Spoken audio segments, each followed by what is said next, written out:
안녕하세요. 사랑하는 성도님. 오늘은 2월 9일입니다.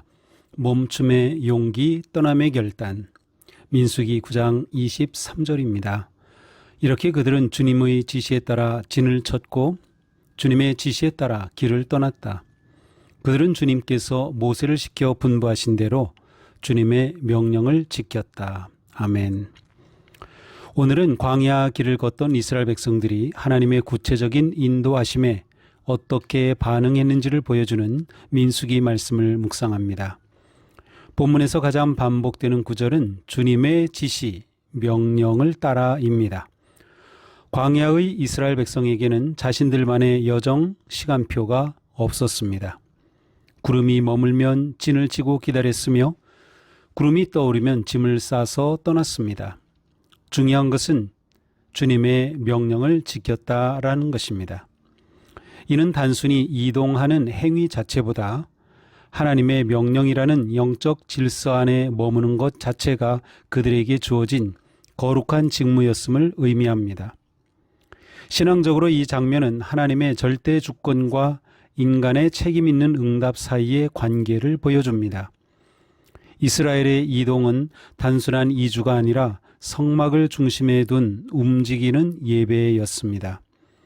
구름 기둥의 움직임에 맞추어 진을 치고 걷는 모든 과정이 하나님께 드려지는 순종의 예전이었습니다. 수동적 능동성이 중요했습니다. 또한 모세의 리더십은 스스로 길을 개척하는 데 있지 않았습니다. 하나님의 명령을 정확히 듣고 분별하여 백성들에게 전달하는 중보적 리더십이었습니다. 우리는 흔히 행진하는 것만이 하나님의 일이라고 생각하기 쉽습니다. 그러나 광야에서는 구름이 움직이지 않는 시간, 한 달이고 1년이고 그 자리에 머무는 것 또한 하나님의 뜻이었습니다. 사역과 일상에서 나 자신이 앞서가고 싶은 열망을 내려놓고 하나님의 때를 기다리는 멈춤의 용기가 필요합니다. 반대로 안주하고 싶을 때 떠오르는 구름을 보고 과감히 짐을 싸는 떠남의 결단도 순종의 중요한 부분입니다. 오늘을 살면서 자신이 계획한 일들이 욕심이나 조급함에서 비롯된 것은 아닌지 점검해 보십시오. 만약 상황이 막힌다면 그것을 구름이 머무는 신호가 아닐지 분별하며 평안함 가운데 머무르십시오. 오늘도 기도를 하면서 오늘의 구름 기둥, 성령의 인도하심이 어느 방향을 향하는지 민감하게 살피십시오. 때로는 삶이 계획대로 진행되지 않고 진도가 더디더라도 그것도 하나님의 인도하심으로 여기며 성실히 자리를 지키십시오. 결과보다 과정의 순종이 더 거룩한 예배입니다. 아프리카의 어느 탐험가가 원주민 가이드들과 함께 정글을 헤치고 급히 길을 가고 있었습니다. 며칠을 쉬지 않고 강행군하던 중 갑자기 가이드들이 모두 자리에 주저앉아 움직이지 않았습니다.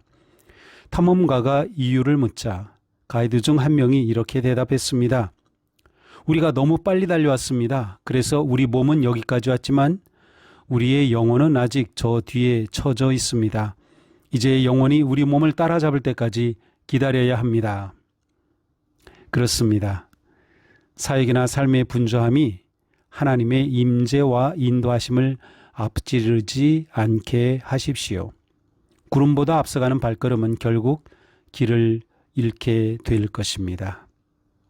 기도하겠습니다.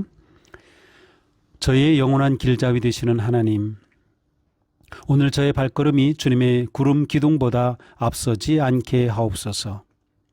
주님이 멈추라 하실 때 기꺼이 머물고 주님이 가라 하실 때 미련 없이 떠날 수 있는 순전한 믿음을 주옵소서.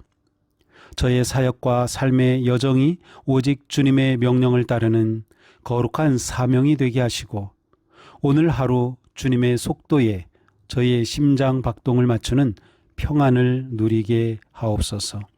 예수 그리스도님의 이름으로 기도합니다. 아멘.